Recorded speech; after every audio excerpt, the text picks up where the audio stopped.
Can everybody hear me? Today, all my relatives, and for some of you who don't know me, then my name is Raven Kootenai. I hail from the nations Alexis Nikosu Nation and Okanese Cree First Nation in Saskatchewan. And doing comedy has always been a very joyful thing of mine. So I don't know, I always just like telling jokes, making people laugh, and I always enjoyed it. And just sitting here watching this award show ceremony carry on, just like thinking about all the times where, I'd see, people going up for awards, taking pictures and smiles and shit like that. And then they're always like crack the jokes in between. I was like, I want to do that for a living. So I'm going to tell some stories about, what brought me here and how all this came about. So a couple of weeks ago, my father, he had a contract to clean the band office. Now my father, he's kind of up there in years, and he just asked me, he's like, hey, my boy, you want to come help me clean? Sure, why not? And so I go with my father to help him clean. I'm mopping the floors, and I just get this message like, hey, do you want to do a comedy show? And I'm just like looking at this, I'm just like, Greg's. Ain't no way someone just reaches out over Facebook asking someone to do a comedy show. But I didn't know. I was like, sure, what's it about? Then they showed me all the credentials, where it was going to be at, and how everything was going to go. And I was just like, oh shit, this is for real. So, ever since that time, I've had some, thoughts about like what I wanted to say, what I want to talk about, and I got a pretty good idea what I want to do.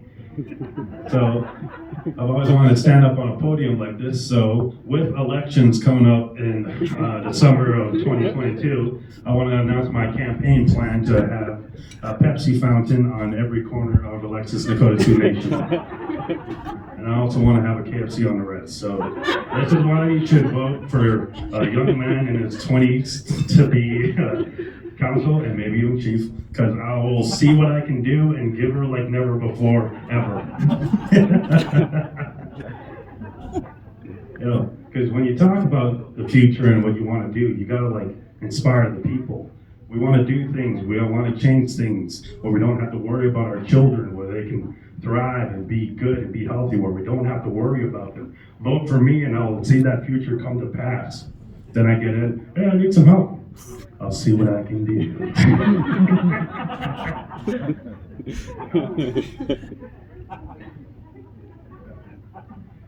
That's always been my favorite phrase, because that can be used in anything, pretty much. Because I am something of a helper back home.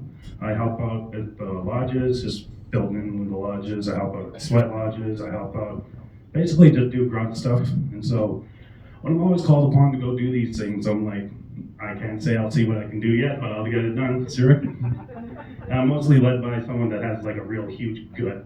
Because they always say listen to your gut, and when I see that, I'm like, that's a leader. That's a leader right there. That's someone who knows their instincts, moral values, and moral compass. And as you can see, I don't have one, so so I'll get there eventually. I used to have a gut though. I think the heaviest I've gotten was close to 300 pounds. And that's just from having a cup of KFC gravy for breakfast, lunch, and dinner. And I worked night shifts, so that was great. Because working night shifts in the city, my old job in the city was essentially glorified babysitting. So I'd watch over young adults and teens and, and within that age group. And so I'd be sitting in the office, and sometimes I'd like knock on the door. And I'd be like, hey, what's up? What's going on? I had a bad dream. Damn. I'll light some smudge for you to go back to sleep. Because I didn't know how to handle those kids. They're all around my age. Because essentially the work that I used to do was like, just, again, I was a glorified babysitter. So I'd never really interacted with the youth at the time. Because I was just a fucking security guard. And so when they would come to me like, I'm having trouble sleeping, I gotta... Like, I don't know, I just need someone to talk to. I was like, damn, let me call one of my coworkers, see if one of them can talk to you on the phone right now, buddy. Yeah. Let's see. Sorry, I drink Pepsi when I'm nervous. I believe there's some medical remedies in Pepsi. I don't know why. It's always just been a constant in my life. And I still got all my teeth, so it should be healthy. Yeah. Yeah.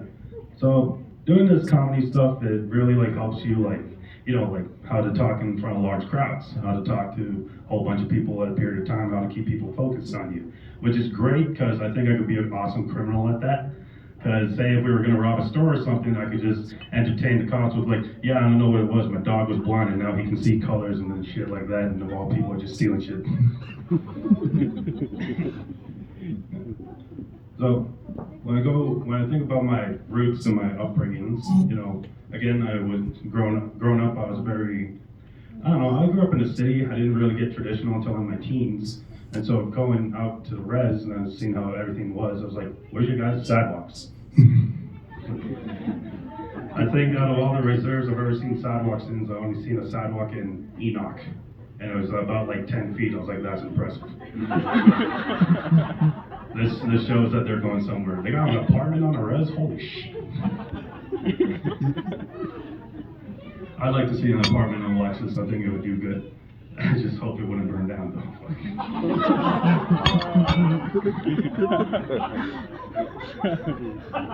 No, fires are terrifying. Fires are terrifying because I'm not a jack of all trades. I just get I get voluntold to go do things. So I build log cabins right now. I've been doing that since last year in the summertime.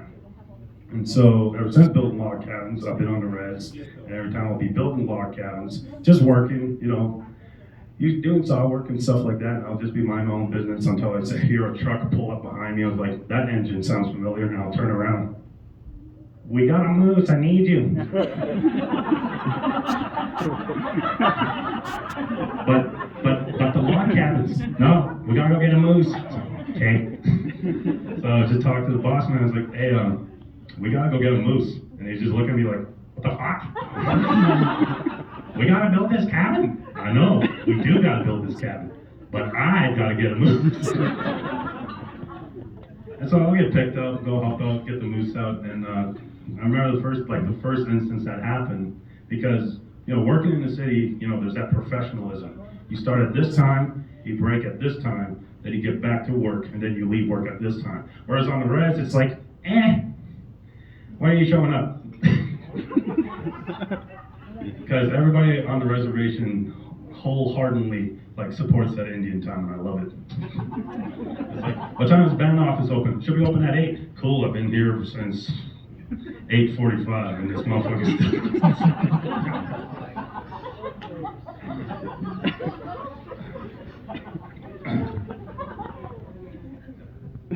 So that was one of the things I was trying to I wanted to maintain my work ethic, but building log cabins day after day, it gets tiring at times.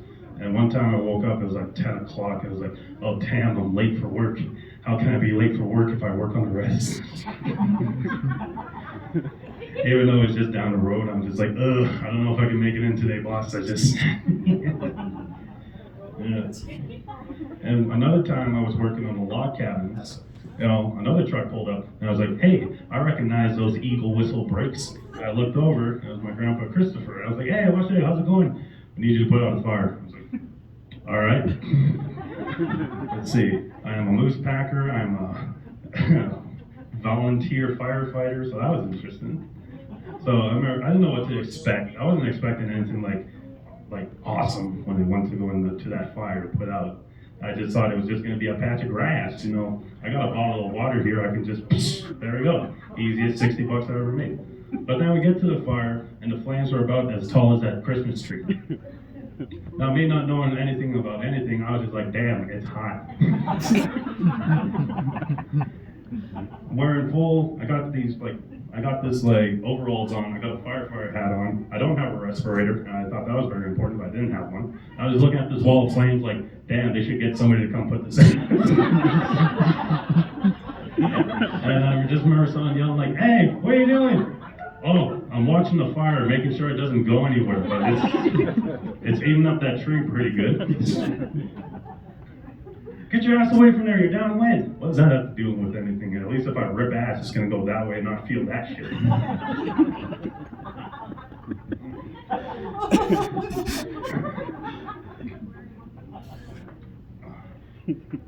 Let's see, what else have I done? Let's see. Ooh.